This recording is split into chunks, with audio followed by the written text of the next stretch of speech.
So Bill, I got to know you already. You said you're a pharmacist and your wife was an RN from Kraus. Right. Yeah. Correct. How long were you doing that for, pharmacy?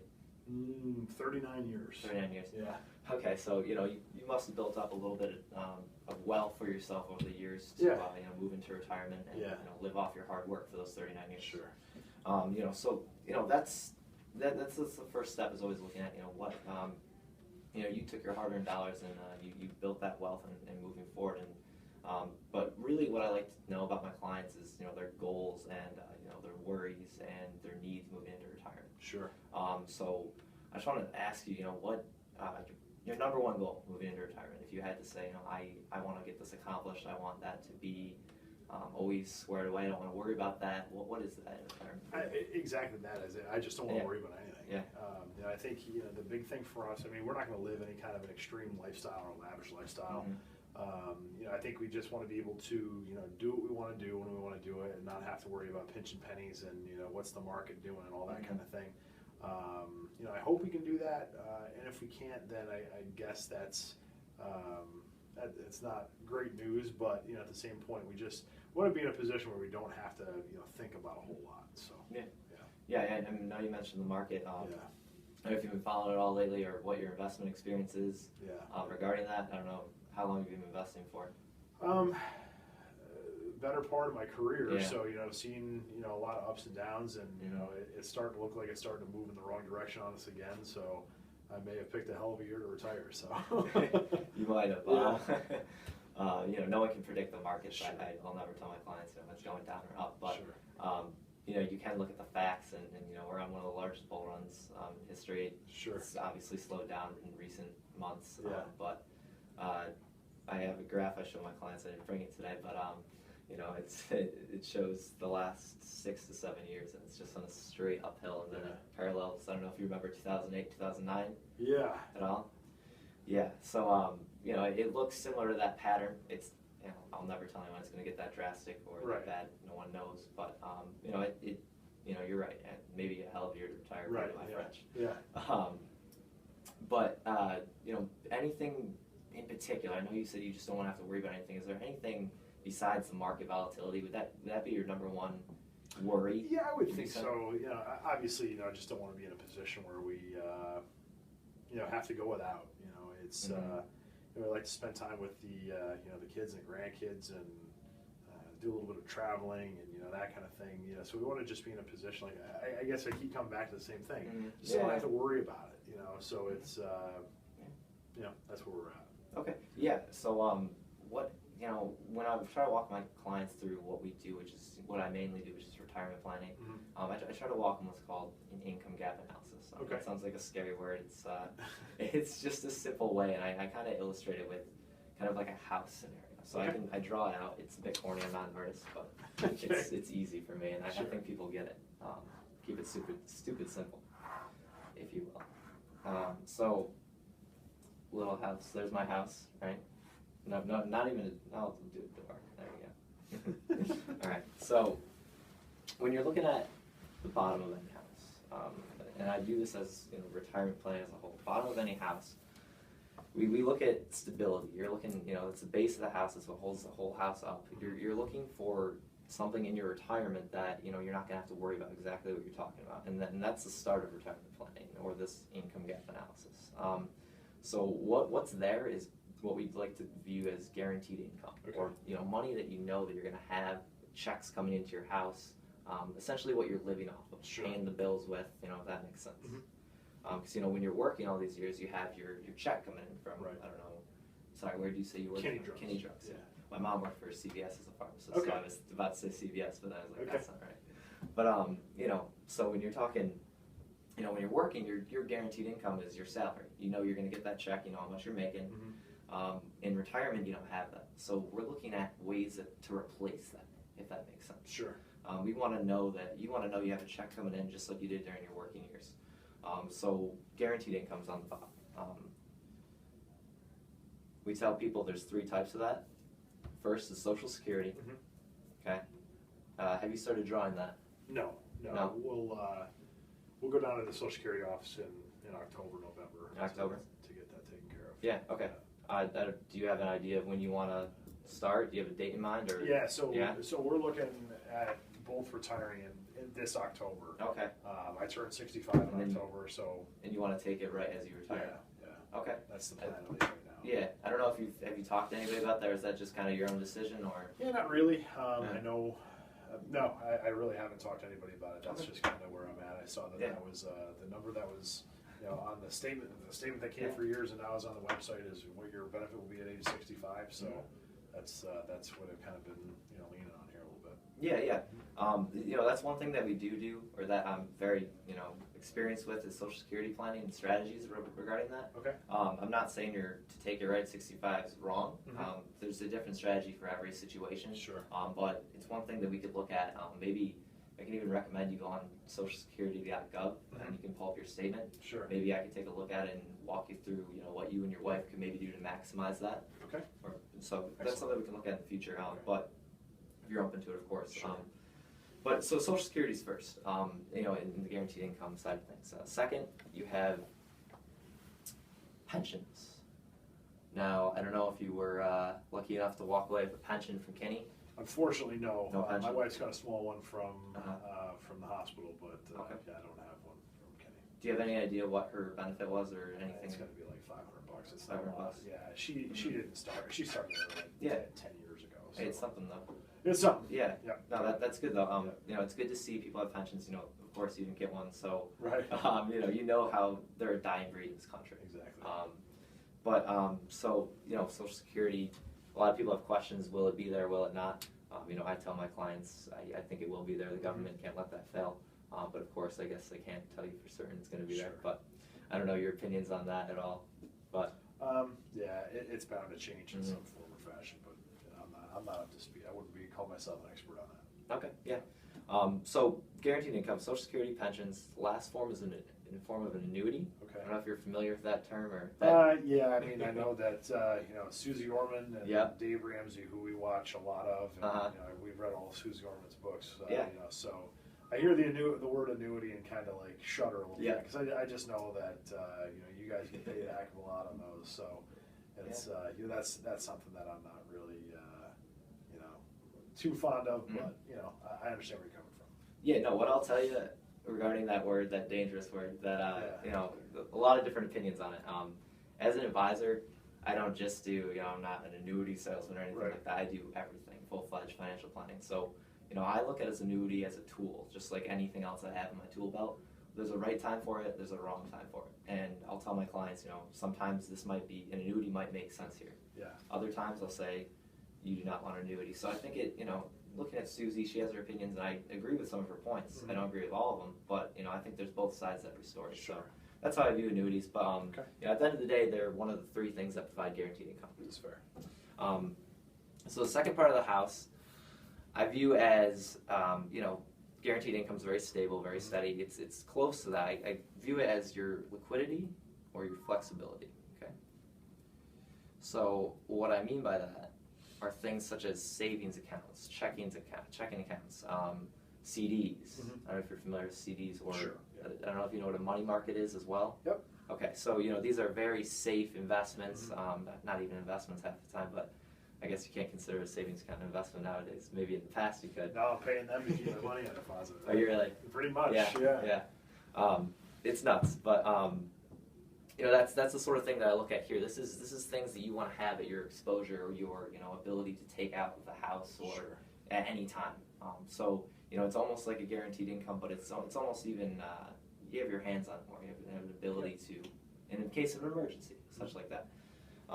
So last part of the house that we like to look at is your growth side of things. So these are things such as investments, mutual funds, stocks, bonds, futures and options if you want to get crazy. Various things like that. I don't know if you have any futures or options, or if you're trading wheat and barley. No, not at all. Orange juice futures. Right? Yeah. So these are the things that provide you the growth on top. Are these always liquid and as flexible as a savings account? No. You can't walk out with your debit card. Well, in some cases you can link to your mutual funds, but most of the time, you're not going to be selling. I don't know if you did you have a 401k at Kinney or Yeah. a retirement account? Yeah. So, you're not walking out with a card connected to your 401k. No, thank you. So, those are the types of things we're talking about on the growth side of the house. Okay. So, these are the three things that really make up, that retirement, that income gap analysis. Now, regarding your specific situation, that's, the general picture, Yeah. So you said no pension. Your wife has a small pension. Right. So, we can add you guys in the house. So $500 a month, you said? Correct. Okay. Yeah. No annuities. No annuities for Bill. And your wife's name was? Sarah. Sarah. Yes. Okay. Now, Social Security. You mentioned potentially taking it. Have you seen what your benefit on that would be? Yeah, at 65, if I took it, it'd be about 2,000, and hers, if she took it at the same time that I took mine, would be like 1,500. 2,000, 1,500. That's Right. at 65. Yeah. Well, it's my 65. And her 63. 63. Yes. Yeah. Yeah. 63 and 65. Right. Okay. Yeah. Okay. So that's a good ballpark for me to see what you have on your base. What you have coming in every month that you're going to know about. Next, your savings checkings. What do you guys have in there stocked away? About 25,000. 25,000. Yeah. Okay. So I would say, is that a bad number? No, I think it. Some people always ask me how much do you want to have in there. It depends on the personal situation. Do you find yourself needing to pull out 10 grand overnight often because of emergencies, or does your family usually live a safe, conservative lifestyle? That kind of thing. So 25,000, seems fair to me. Yeah. Do you have any worries about flexibility or anything like that? No, I mean, we haven't touched our savings. Uh-huh. We put a hot water heater in, a few years ago. Outside of that, we're in pretty good shape. Okay. Yeah. Good. Yeah. No, I would say that's fine on that end of things, but on the bottom of your bottom of that, moving into retirement, obviously you're going to want to keep that there. You're not going to want to touch that, I would imagine. Right. And then on the growth side of things, on the retirement side of the accounts, any non-qualified accounts. I know you mentioned you had the 401k. Do you know any idea ballpark what's in there? Like 390 in there. 390 in there. Okay. So a good nest egg for you during your working years. Does your wife have any accounts or anything like that? Any? She's got a 403B through the hospital. Okay. And then she's got an old, I don't even know if it's in a 401k or an IRA or what it is from her previous employer. Okay. Yeah. How much? I don't know if the last time you've checked your statements. Yeah, or we get the anything like statements regularly. Yeah. So she's got like Ballpark 70 in that 403B. Okay. And then like 125 in that the old account. 125 in the old, and you said there's an old 401k. I think You think? so. Okay. Yeah. Yeah. All the same idea. These are all. I don't know if you're familiar with those 401ks, 403bs. They're just a tax shelter. Sure. Ways for you to get your retirement with that tax benefit during those years. Are you still contributing to that 401k? Yeah. Yeah. What percent? I put in 10%. 10%. Do you know what the company matches at all? 4. Kenny? 4%. Okay, yeah. Mhm. No, so a good match. I'm sure you've taken advantage of that, through the years, Yeah. which is good. Yeah. That's what we recommend people. 10% is good in your final working years. Now, your investment experience within these accounts. I don't know, how safe or conservative you are, or if you know what you hold in those. I don't know if the last time you checked those. I look at the statements, just kind of see what the value did. Yeah. I think, we've got some stocks, some bonds in there, a little bit of cash. I would say, probably 60% stock, 40% bonds and cash, somewhere in that neighborhood. Yeah, which is a fair, it's moderate conservative type Yeah. mixture for your age, which is good moving into retirement. Yeah. My father, I advised him myself to hold a 60-40 mix moving in at that point. So if you're generally someone that says I can take some market risk, but I also want to pull back a little bit, that's a good safe allocation to have to carry. Have you ever worked with anybody investment experience related that has looked at those statements for you? We changed our 401k provider probably, Yeah. I don't know, 6-8 years ago. And I talked to the guy that came in that, got us all switched over, and he talked to me about setting my portfolio up. Outside of that, not really. Okay. Yeah, no, it's good that at least you got the insight from those people initially. But it seems like, at least you had a good mix in your allocation and such like that with the 60-40. So, moving into retirement, you know, once you have those three pieces, now that we know your situation, you know, we kind of look at, you know, my job is to look at how can we replace, like I was talking about with your checks coming in from work, how can we replace that when you move into retirement? And is that something that seems fair to you? I know, you know, your guaranteed income, would you like to know what you're, you know, pulling in retirement? Would you like to know, you know, that baseline number? Well, yeah, I mean, yeah. Yeah. It kind of goes in line with, you know, not having to worry, I guess, is if we know what's coming in, then there's really no thought about, you know, anything. So, yeah, it would be good, I guess. Yeah, I mean, so, you know, when I'm looking at something like this, I try to make that, you know, match up, your guaranteed income match up to what you're making during your working years. Okay. So, what are you netting right now? Netting?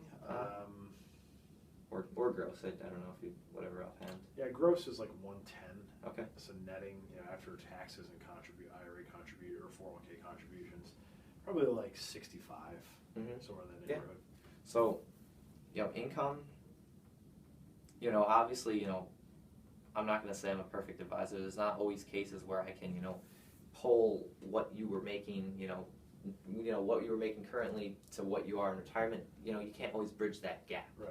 Essentially, that income gap. That's kind of where this term comes in. You know, but we want to get you as close as possible to that number, if that sounds fair. Yeah. You know, if you're accustomed to that lifestyle before you're retired, you know, you're going to be accustomed to that lifestyle when you're retired, if that makes sense. You know, you're used to bringing home that $65,000. When that changes, that might throw you for a loop. Yeah.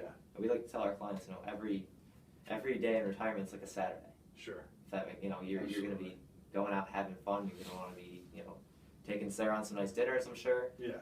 Or she'll take you on some, who knows? But, you know, that kind of thing. So we try to tell our clients, you know, we want to put you in a position where you're not experiencing some shockwave when you retire. Okay. You want your, you know, you want to know your income. So what we try to do is take your guaranteed income from these three sources and try to bring it as close to that $65,000 as possible. Okay. If that makes sense. Sure.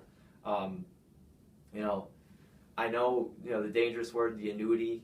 You know, I like to be pretty straightforward with my clients. I'm not, but you know, that's one of the ways that you generate guaranteed income. You know, I know there's problems with them. I don't know. Is there anything specifically you don't like about them? They're expensive. Yeah. I agree. You know, illiquid. Yeah, I mean, I guess those are the two big things. Is, you know, if you got so much expense coming off of this thing, how much of your money you're really keeping? You know? Yeah. No, you're right. I mean, it's true. They are expensive. I don't know. Do you have an idea what? I don't know if you know what they cost or anything like that a year.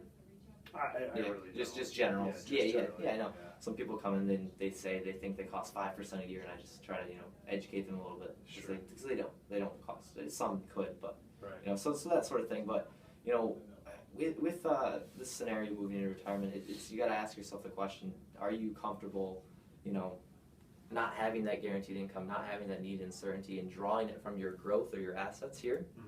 You know, because you are going to have to draw off this eventually. Sure. So you're going to draw off those gains and be okay with that, you know, that unpredictableness, or are you going to want to know that, you know, baseline number, that 65,000, or you know, that check that you're bringing in? So you know, that's sort of the thing that we do. If you're interested, you know, I could take a look at your investment statements and Sarah's as well, and we can kind of just tell you what you have, why you have it, where it is, and then kind of show you ways that you can move your investments and you know, allocate yourself differently to, you know, potentially bring you up closer to that number. Okay. Or also at the same time. Well, that's just my income. Yeah. Right. So yeah, just Sarah's income. Sarah's income as well. It's got to be in there as well, because I mean, we don't just live on mine. So. Yeah. What is Sarah netting? She probably nets, you know, like 45, 50. 45, 50. Yeah. So I would say we're probably netting like, you know, monthly, probably $8,000 a month, somewhere in there. Okay. Yeah. So you know, $8,000 a month. You know, I was looking proportionally her assets, your assets. That would make about sense.